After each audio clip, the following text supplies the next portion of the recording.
Olá, meus queridos, sejam bem-vindos a mais uma aula da nossa unidade curricular comum, Projetos Integradores.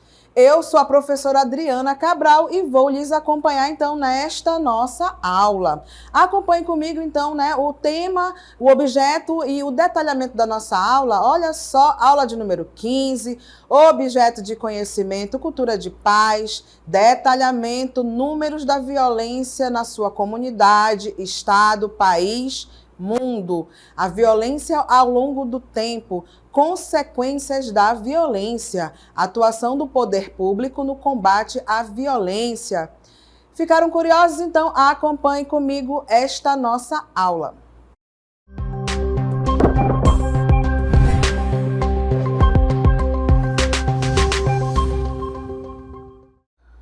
Queridos, então convido a todos vocês, a fazermos então essa reflexão novamente, trabalhando aí a cultura de paz. Lembrando, que para a gente falar então sobre essa cultura de paz, é preciso então a gente falar também, além da cultura de paz, em áreas de conflitos. Exatamente por isso, convido todos vocês então a refletirem, não é mesmo, sobre essa dinâmica, inclusive social, que é então aí refletir sobre os temas afins, que é então aí, nesse período, uma cultura então de guerra, uma cultura aí muito ligada também, não é mesmo, aos problemas sociais ligados então aí à violência, não é mesmo, e guerras. Então, olha só, acompanha ali comigo, nós estamos então na nossa unidade 4, aonde nós estamos falando sobre mediação de conflitos, ligado aí à temática das linguagens e suas tecnologias. O tema então do projeto é cultura de paz. O nome do projeto, que é então aí o projeto 4, somos todos iguais, braços dados ou não. Então, como projeto final desta unidade 4, que se inicia, a proposta aos alunos é de uma grande feira cultural, com a apresentação então de trabalhos de diversas temáticas relacionados então com o tema cultura de paz, somos todos iguais, braços dados ou não. Então eu lembro para vocês agora as etapas, que cada uma das unidades tiveram, e a nossa unidade 4 também tem, que é então aí a etapa 1, levantar a situação, problema, trazer questionamentos. Na nossa etapa 2, pesquisas científicas, levantamentos de dados sobre a temática. Na nossa etapa 3, possíveis caminhos e soluções, o início do mão na massa. E nós temos, então, na nossa etapa 4, o mão na massa em si, que o produto final, então, é a feira cultural, trabalhando aí a cultura de paz, que é na quarta etapa, onde vocês apresentarão, então, aí os seus trabalhos, socializando conosco e com os demais colegas. Então, olha só, lembrando sempre, não é mesmo, que nós precisamos, vocês precisam, então, atualizar sempre o quê, O diário de bordo. Então, novamente, nós temos, não é mesmo, todas as etapas, inclusive hoje, coloquem aí, anotem nos vossos caderninhos, não é mesmo? O quê? Essa nossa atividade, o que vocês, então, pensam, reflitam, sobre essa aula, então, que nós vamos trabalhar essa parte, então, da cultura de paz. Vamos então aí, olha só, lembra que olha o alfazinho aqui, lembrando, exatamente para que vocês possam fazer o quê? As suas anotações, não é mesmo? Então, cada aula é uma novidade, cada aula a gente tem novos questionamentos, levantamentos, então aí de problemas e de soluções também, porque nós estamos refletindo sobre esta temática. Então, a investigação científica é sobre a cultura de paz. Para trabalhar, então, a cultura de paz, é preciso falar sobre os casos de violências, conflitos, estatísticas de casos de violência no Brasil e no nosso estado. Então, nós temos aí, o número 1. Você conhece, então, os números da violência no seu estado? Nós temos aí essa temática, então, ligadas à matemática e suas tecnologias. No número 2, quais as consequências da violência para o corpo e para a mente? Então, muito ligado aí às ciências da natureza e suas tecnologias. Nós temos, então, aí como item 3, como o poder público atua no combate aos diferentes tipos de violência. Temática aí ligada, então, às ciências humanas e sociais aplicadas. E vamos, então, aí refletindo sobre o tema, começar aí, né, a falar, então, um pouco sobre a violência, então, no Brasil. Vocês, meus caros alunos, vocês conhecem aí os números da violência, então, no nosso Brasil? Nós, então, trazemos aqui para vocês algumas informações importantes sobre, então, né, os índices de violência no nosso Brasil. Então, olha só, nós temos em 2021, tivemos aí 3.858 mulheres, né, mortes, então aí foram mortas de forma violenta no Brasil. Este número, então, ele representa mais de 10 mortes por dia e coloca, então, aí as mulheres como um dos maiores grupos de vítimas da violência cotidiana no nosso país, tá? Então, a edição de 2023 do relatório de Atlas da Violência, ele mostra que, enquanto a taxa de homicídios da população em geral apresentou queda, né? A de homicídios, perdão, femininos, então, ela cresceu 0,3% de 2020 para 2021, não é mesmo? Então, daí vocês percebam, então, né, se a taxa de violência, teoricamente, ela cresce, a gente vê aí, né, esse aumento aí do número, então, do feminicídio, de mortes, então, das mulheres. É preciso, então, ressaltar que nesse Atlas da Violência, que traz dados, né, eles trazem dados em 2023, mas as pesquisas, elas são realizadas nesse período de 2020 a 2021. Então, vale lembrar aqui para todos vocês que em 2020 e 2021, nós atravessávamos, então, né, o mundo todo, inclusive o Brasil, pelo período, então, da pandemia da Covid-19. Então, percebam, né, que essa violência contra as mulheres, ela foi, então, teoricamente crescente nesse período, tá? E lembrando também que em alguns estados tivemos aí, não é mesmo, períodos onde a gente ficou em casa. Então, como é que pode, né, se os índices gerais eles caíram, como é que essa taxa de feminicídio ela aumentou, tá? Então, é para a gente refletir sobre essa temática.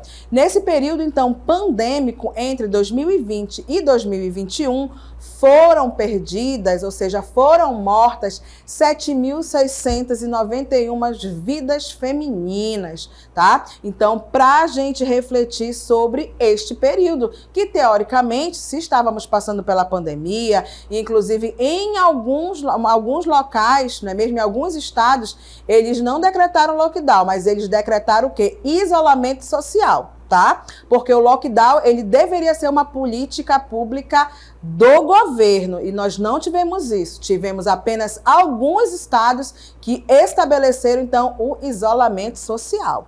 Olha só, acompanha ali comigo, em 2023, né, a Central, então, de Atendimento à Mulher, ela registrou quase 75 mil denúncias de violências. Quanto aos homicídios de mulheres negras, 2.601 mulheres negras foram vítimas de homicídios no Brasil. Em 2021, o que representa 67,4% do total de mulheres assassinadas e 4,3 para cada 100 mil habitantes. Então, é importante ressaltar que 1,8% maior é o risco de uma mulher negra sofrer violência letal, né? Ou seja, essa violência que gera, então, aí a morte, na comparação a uma mulher não negra. Tá? Então, se os índices eles são altos entre as mulheres, vocês imaginem também estão aí, né, esses índices sendo maiores ainda para as mulheres negras. Exatamente por isso, né, nós tivemos aí uma ampla campanha que foi feita, que era exatamente o quê, né? As passeatas pedindo exatamente, né, parem de nos matar.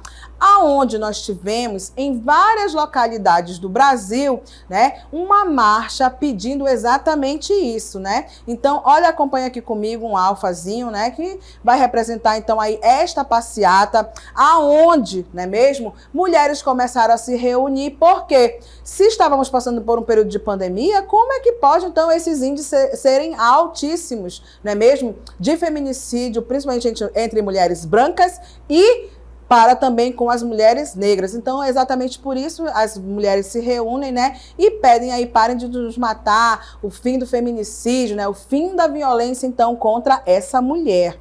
E a gente tem também, em 2021, esse cenário em que o registro de homicídios de pessoas negras, soma de pretos e pardos, segundo a classificação do IBGE, lidera o ranking de mortes violentas, se repetiu, totalizando 36.922 vítimas. Naquele ano, a população negra respondeu por 77,1% dos mortos, com uma taxa de 31, né, homicídios para cada 100 mil habitantes desse grupo populacional, contra a taxa de 10,8 para pessoas não negras, soma de amarelos, brancos e indígenas, tá? Então, a gente tomando por base esses dados, os dados dessa última década, a gente vê que a redução dos homicídios, ela está mais concentrada entre os não negros do que entre os negros. Considerando a tese do racismo estrutural, temos evidência de que há um grupo racialmente identificado sendo vitimizado de forma sistêmica, tá? Então, vale lembrar também, não é mesmo, a morte de jovens negros, então, no nosso país, no nosso Brasil. E aí nós temos, então, o caso do Juan Nascimento, que ele morreu, então, após ser atingido por um tiro de fuzil, depois de sair de sua casa para cortar cabelo em uma barbearia perto de onde morava, na Barreira do Vasco, na zona norte, então, do Rio. Ele tinha deficiência intelectual, não é mesmo? Então, a gente sabe que a gente sempre vê, então, nos jornais o quê? Não é mesmo? Essa parte, então, né, de vários negros sendo mortos, carros sendo alvejados de pessoas, então, que simplesmente passavam por vias públicas, não é mesmo? E que eram confundidos também com traficantes. Quando a gente vai ler a matéria, a maioria, então, dessas pessoas eram o quê? Eram negras. Então, só para a gente refletir sobre essa aula, não é mesmo? Sobre esses altos índices, então, o quê? De mortes, de letalidade para com a população, então, negra.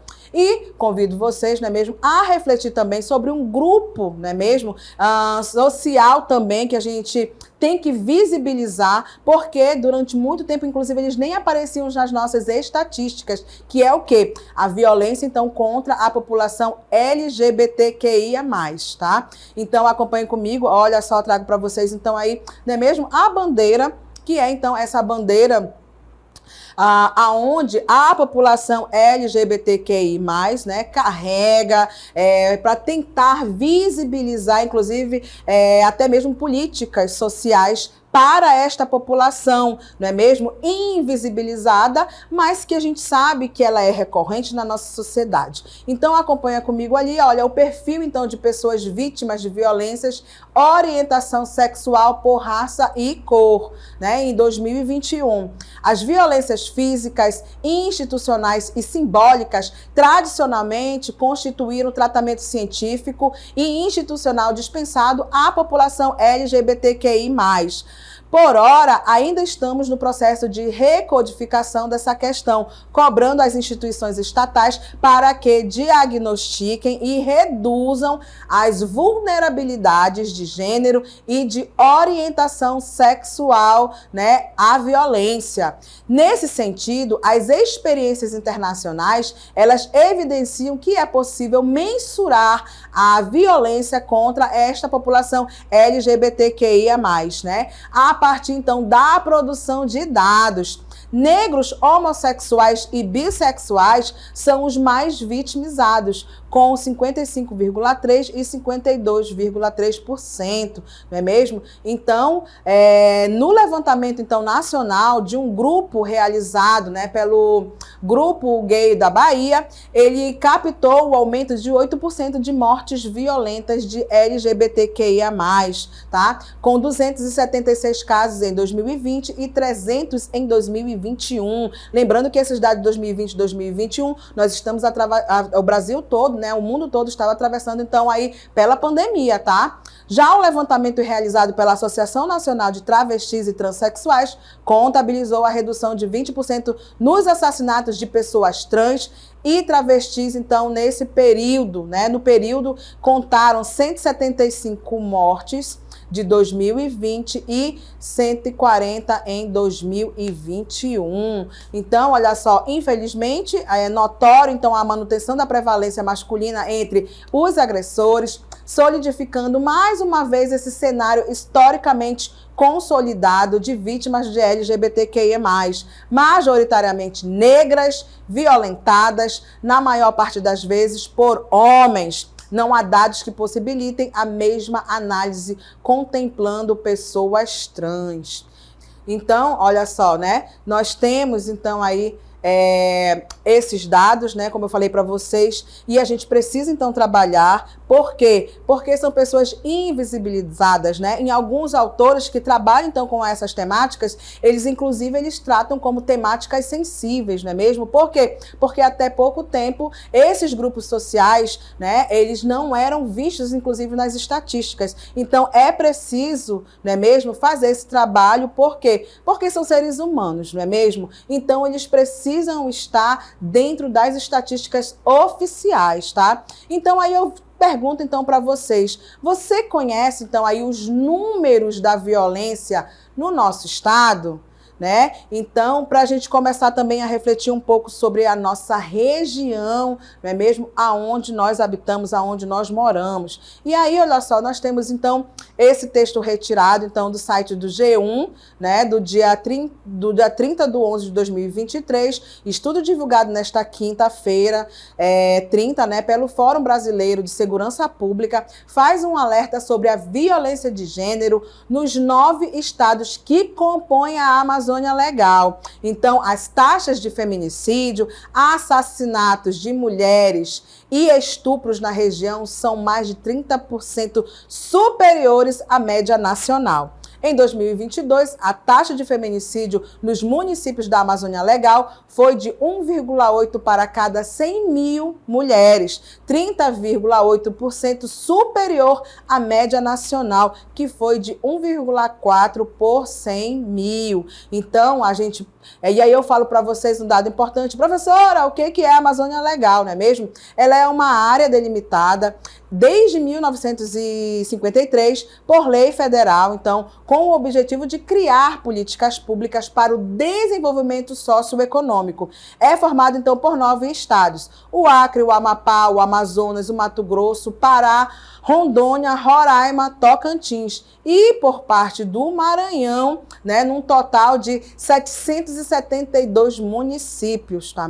Bom, então percebam aí, né, essa importância também de gerar esses dados estatísticos. E aí eu volto então a perguntar para vocês, né? A gente conhece, ou vocês conhecem então aí os números da violência então no nosso estado?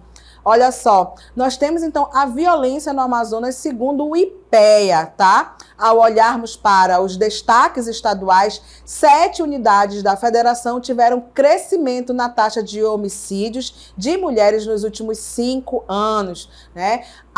O maior crescimento nesse período se deu aonde? No Amazonas, com o aumento de 48,2% da taxa de homicídios de mulheres. Na sequência, então, aí vem o Piauí, com o crescimento de 27,7%, e o Espírito Santo com um aumento de 22,7%.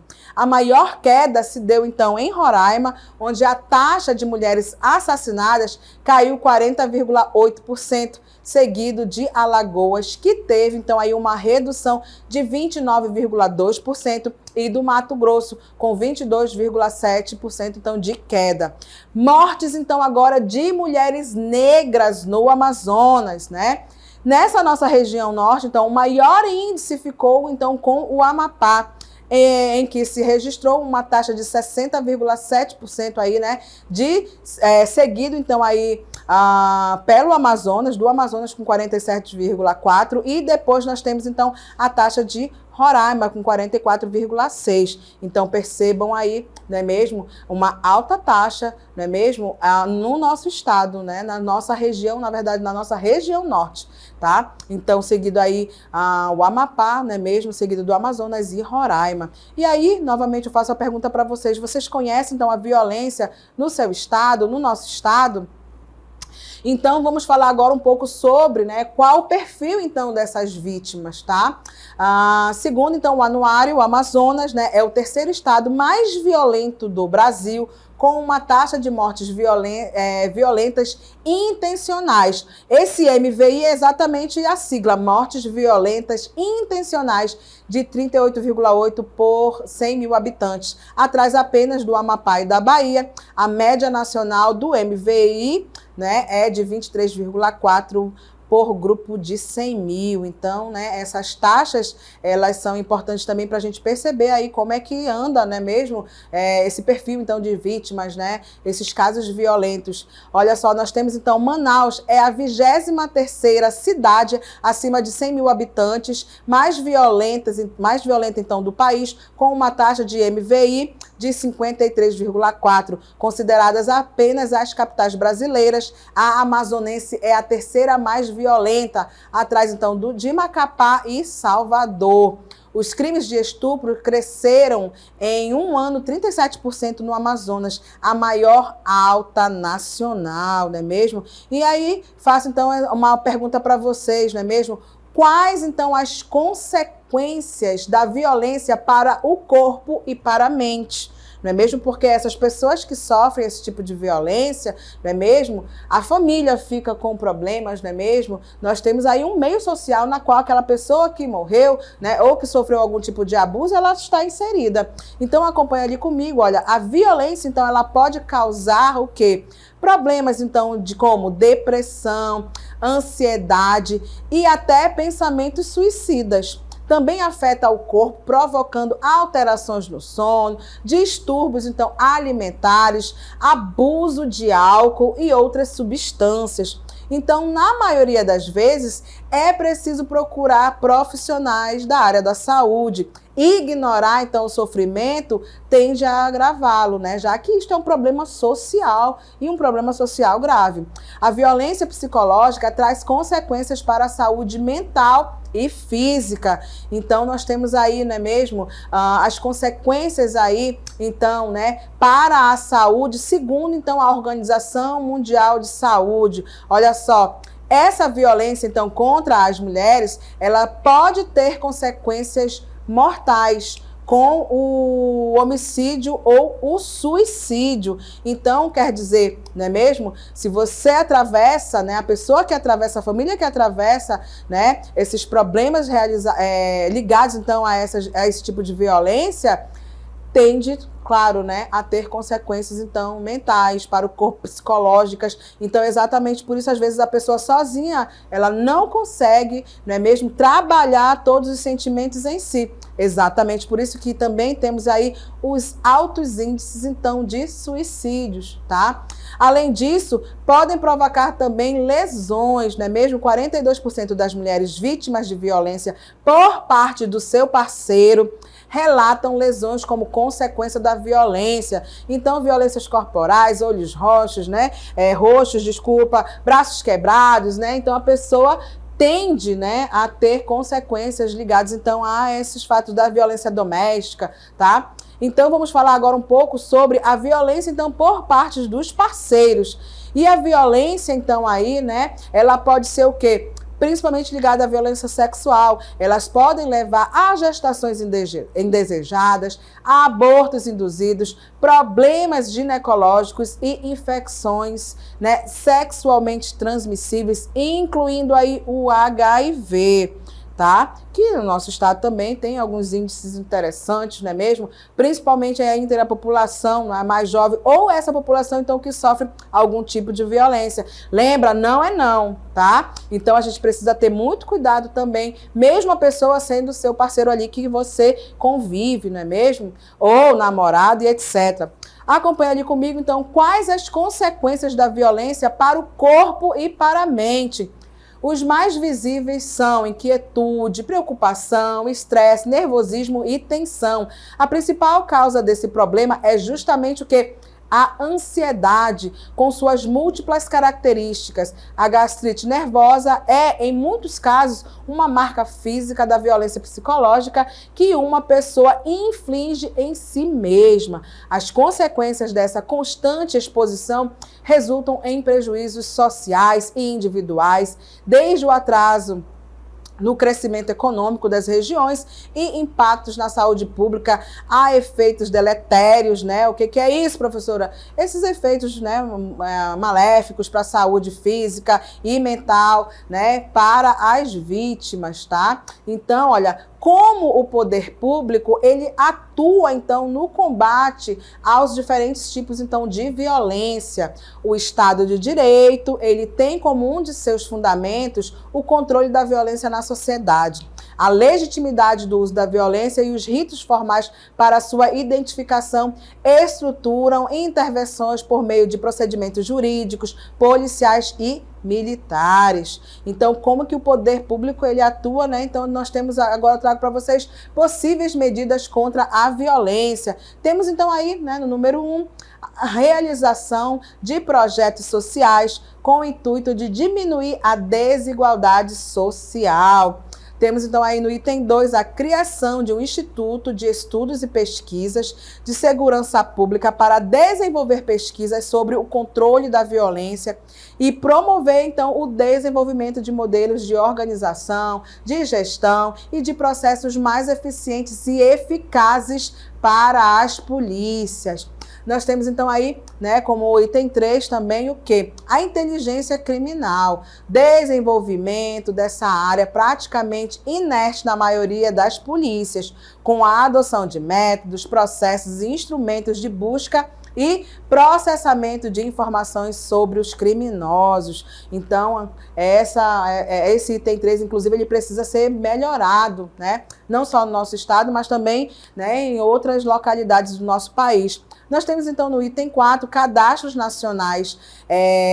O atual Sistema de Informação de Justiça e Segurança Pública, o InfoSeg, deve ser aperfeiçoado para receber dados atualizados e de qualidade dos estados quanto a condenados, procurados, cadastro de armas e veículos, pessoas desaparecidas, arquivos de foto dos principais criminosos de cada unidade da federativa, né, dos estados e dados relevantes de inteligência.